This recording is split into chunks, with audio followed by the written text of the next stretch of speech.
Buongiorno, benvenuti sul mio canale YouTube Astrotarotina, un canale in cui parliamo di astrologia, di tarot e di tante altre cose che vi stanno a cuore a voi e mi stanno a cuore a me, spero comunque che vi stiano a cuore tanto. Oggi parleremo metteremo insieme, ma in maniera simbolica, tre transiti di cui ho già parlato in 3 video precedenti che potrete riscoprire o scoprire se non l'avete ancora fatto, che interessano il cielo a partire da giugno 2026. Questi tre transiti sono l'ingresso di Chirone in Toro, l'ingresso di Giove in Leone e l'ingresso e diciamo, lo spostamento degli assi lunari, dei nodi lunari sull'asse Leone Acquario. Ne parleremo da un punto di vista simbolico, come sempre. Allora, perché? Perché questo? Perché vedremo che gli intrecci sono veramente interessanti. Noi sappiamo, ci rendiamo conto che ci sono dei momenti in cui la vita non ci chiede solo di cambiare qualcosa, ma ci chiede proprio di rivedere la relazione e il rapporto che noi abbiamo con noi stessi. Il periodo che si apre appunto in giugno 2026 potremmo farlo ruotare attorno a una domanda o qualche domanda fondamentale del tipo: su cosa abbiamo costruito la sensazione, comunque il senso del nostro valore, e poi stiamo vivendo in accordo davvero con ciò che siamo realmente. Questi tre movimenti che vi ho accennato, che vi invito ad andare a rivedere appunto nei video che già esistono, ci parlano in modo diverso, ognuno con le sue caratteristiche, però dello stesso tema: il rapporto con il nostro valore personale, il rapporto con la capacità di esprimerci, il rapporto col nostro posto nel mondo. Ma prima di entrare più nei dettagli, come al solito, raccomandazioni abituali: iscrivetevi al canale YouTube se non l'avete ancora fatto, mettete un pollice se il video vi è piaciuto, attivate la campanellina delle notifiche, condividete questo video se vi è interessato, se vi è piaciuto, andate a scoprire o vedere le pagine Instagram che portano lo stesso nome, scrivetemi a mariacristina.astrotarot con una T finale a gmail.com se desiderate una consulenza di astrologia, di tarot e di astrotarocchio, ricevere la mail, la lettera settimanale che invio tutti i lunedì mattina, in cui faccio la descrizione del cielo, poi parlo di un argomento che mi sta particolarmente a cuore in relazione a questo cielo, e soprattutto c'è una parte pratica che è molto apprezzata, perché, come mi dicono spesso le persone, esistono tante informazioni di buona qualità anche su YouTube, libri eccetera, naturalmente l'astrologia di tarocchi, ma parte pratica un po' di meno, quindi io tutte le settimane ve la propongo. Allora, cominciamo. Il primo transito, molto brevemente, è quello di Chirone, che è passato dall'Ariete in Toro. Chirone ha trascorso 8 anni in Ariete, dove ci ha proposto i temi dell'identità, della nascita simbolica, rispondendo alla domanda: ho il diritto di essere chi sono, ma soprattutto posso permettermi di esistere senza dover continuamente giustificare la mia presenza? L'Ariete, lo sappiamo, è il primo segno dello zodiaco, è l'emergere dell'io, è un segno di fuoco cardinale, quindi inizio stagione di primavera, del primo impulso di vita io sono.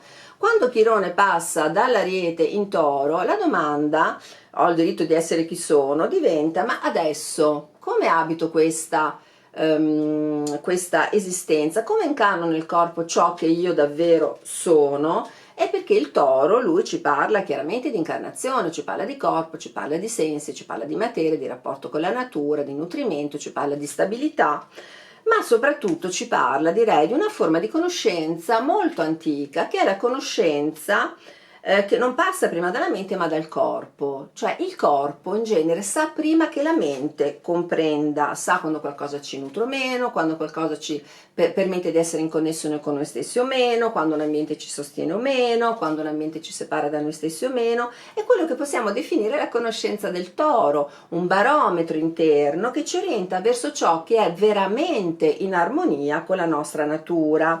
Eppure nel mondo moderno ci siamo allontanati, abbiamo imparato a diffidare di questa forma di saggezza, come la chiamo io. Abbiamo preferito e imparato soprattutto a cercare le risposte fuori da noi, a dare più valore a ciò che viene approvato dagli altri, e a privilegiare ciò che è razionale, ciò che è misurabile. Perché no questo, no? Però Chirone ci invita a ritrovare una connessione con noi stessi. Non si tratta, scusate, attenzione a quello che voglio dire, che non si tratta assolutamente di rifiutare la mente, ma di ristabilire un dialogo, una connessione più equilibrata fra il corpo e la mente. Quando parliamo di Chirone in Toro, non possiamo parlare solo di denaro, di sicurezza, di beni materiali, questi sono, come dire, è proprio sono gli aspetti visibili di qualcosa che è molto più profondo, perché la vera domanda è, di Chirone in Toro: riconosco il mio valore senza doverlo continuamente dimostrare? Perché molte ferite legate a Chirone in Toro sono legate proprio alla fiducia, cioè alla perdita di fiducia col proprio centro, alla separazione dal proprio ritmo naturale. E possiamo noi cercare continuamente di accumulare, di produrre, di raggiungere obiettivi, di avere conferme, di costruire immagini di successo, ma se non siamo in contatto con ciò che ci nutre veramente, possiamo avere molto e sentirci comunque, sentire comunque una sensazione di vuoto interiore. L'altro aspetto che Chirone in Toro ci propone, e al quale io tengo molto, è quello di incontrare la nostra vulnerabilità. Spesso la forza viene considerata che come perfezione, controllo, il non dovere mai chiedere a niente e a nessuno, non dipendere mai da niente e da nessuno, ma in realtà Chirone ci ricorda che la vera forza non nasce dal negare ciò che è fragile, al contrario, incontrarlo, riconoscerlo e integrarlo, perché non c'è forza autentica se non c'è vulnerabilità. Sono due facce della stessa medaglia. La vulnerabilità non è ciò che ci rende fragili, non è una mancanza, ma è il punto attraverso il quale noi entriamo veramente in contatto con ciò che abbiamo di più vero, di più autentico, ed è proprio là dove abbiamo imparato a proteggere, a nascondere qualcosa che può nascere una nuova consapevolezza del nostro valore. Nei video che andrete a rivedere vi parlo sempre di una connessione con i tarocchi di Marsiglia. Chirone in Toro, Chirone in Toro, sì, quindi l'avevo collegato all'eremita, l'avevo collegato a Temperanza, l'avevo collegato al Papa, eccolo qua, e l'avevo collegato anche alla stella. Se volete avere le spiegazioni andate a vedere i video, qui diciamo non sto a ripeterlo. Nello stesso periodo, cioè il 30 giugno, abbiamo Giove, ecco qua il nostro Giove, che è passato dal Cancro, è entrato in Leone, dove rimarrà 12 mesi.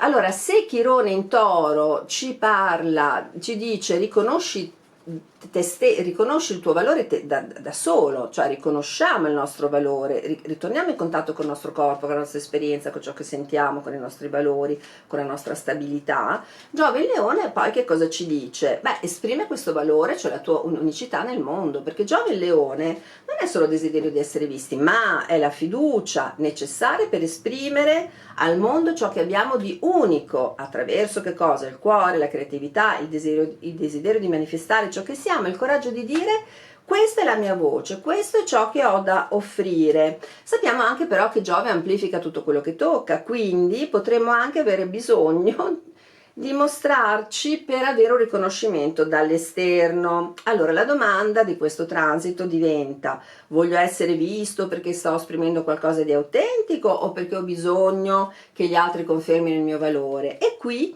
c'è una tensione interessante fra il Toro e il Leone, perché il Toro o Chirone in Toro ci dice: riconosci il tuo valore in te, e il Leone o Giove in Leone ci dice: adesso porta questo valore nel mondo. Prima però dobbiamo assicurarci che non nasca questo desiderio dal bisogno di essere visti, ma proprio da un contatto autentico con ciò che siamo davvero, e quindi poi il desiderio di condividerlo con gli altri. Allora sì, per questo transito andate a vedere sempre il video, avevo fatto un collegamento con l'imperatore, naturalmente con il Papa, con il carro e poi con la ruota di fortuna. Troverete tutto nel video. Quindi l'ultimo transito di cui parlerò molto brevemente è proprio lo spostamento dei nodi lunari sull'asse Leone-Acquario. Allora non sto a ridire che cosa sono i nodi lunari, comunque diciamo che i nodi lunari raccontano la nostra evoluzione, un nostro movimento evolutivo, da ciò che conosciamo bene, verso il quale andiamo spontaneamente, il nodo sud, e ciò invece che deve essere scoperto, perché è importante per la nostra evoluzione, il nodo nord.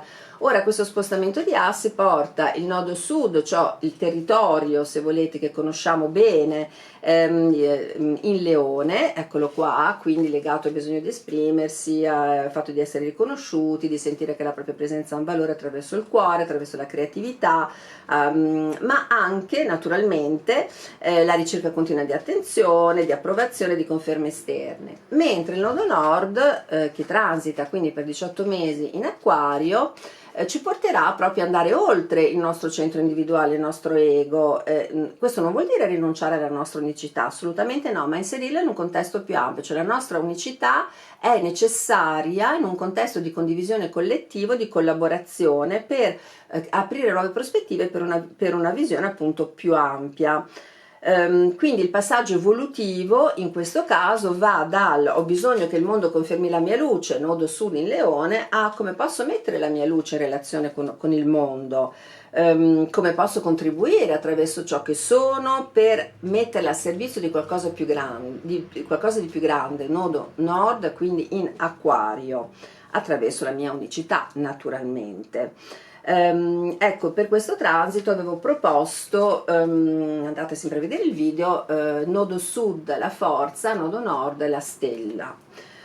Ci sono sempre delle pratiche in tutti i miei video. Quindi se mettiamo insieme questi tre transiti, direi, il messaggio è proprio questo, cioè Chirone in Toro, riconosci chi sei davvero, ritrovi il contatto col tuo corpo, con la tua esperienza, con il tuo valore. Questa è una base stabile, ok? Dalla quale possiamo poi cominciare per esprimere la nostra unicità. Giove in Leone, esprimiamo la nostra unicità, la nostra autenticità, liberandola però dal costante bisogno di approvazione. No, passaggio nodo sud in Leone, nodo nord in Acquario, e questo per metterla al servizio del bene comune, per mettere a servizio di qualcosa di più grande, nodo nord appunto in Acquario. Quindi tutti questi transiti sembrano rispondere a una stessa domanda: stiamo costruendo la nostra vita a partire da un centro autentico oppure dal bisogno di dimostrare qualcosa? E come sempre una pratica con i tarocchi di Marsiglia: prendi il mazzo, mischia e tira, scegli tre carte, ognuna per ogni gruppo di energie. Primo gruppo di energie, Chirone in Toro. Cosa mi nutre veramente, dove ho smesso di ascoltare il mio corpo e la mia sensibilità. Secondo gruppo di energie, Giove in Leone, quale parte di me desidera essere espressa e condivisa, dove cerco ancora conferme invece di riconoscere il mio valore. Terzo gruppo è l'asse nodale, appunto Leone Acquario, dove il bisogno di essere visto rischia di allontanarmi dalla mia autenticità. Come posso mettere i miei talenti a servizio di qualcosa di più grande? E poi, come dico sempre, osserva senza giudicare ciò che emerge da questa lettura, e abbi fiducia nella tua capacità a collegare logica e intuito, sentimento e ragionamento. Piccolo riassunto. Quindi il messaggio di questo periodo, di questi tre transiti, di cui ripeto esistono dei video più dettagliati, andateli a scoprire, non è diventare qualcuno di diverso, è qualcosa di più semplice e al contempo più profondo. Significa tornare al nostro corpo, significa riconoscere il nostro valore, significa imparare a condividere ciò che siamo autenticamente, la nostra unicità, senza dover continuamente dimostrare al mondo chi siamo e cosa possiamo fare, e questo per il bene comune, per il bene collettivo, perché quando siamo davvero radicati in noi stessi, quando siamo allineati, la nostra luce non ha bisogno di forzare per essere vista, trova naturalmente il suo posto nel mondo.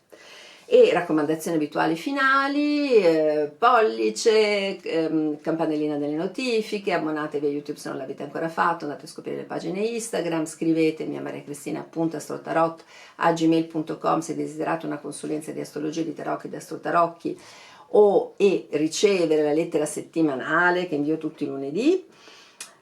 Questo è tutto, e quindi come sempre termino con i ringraziamenti, con la gratitudine. Grazie, grazie, grazie, grazie per avermi concesso una parte del vostro tempo, perché come dico sempre, il tempo e la salute sono i nostri due beni più preziosi. Grazie mille, alla prossima, arrivederci.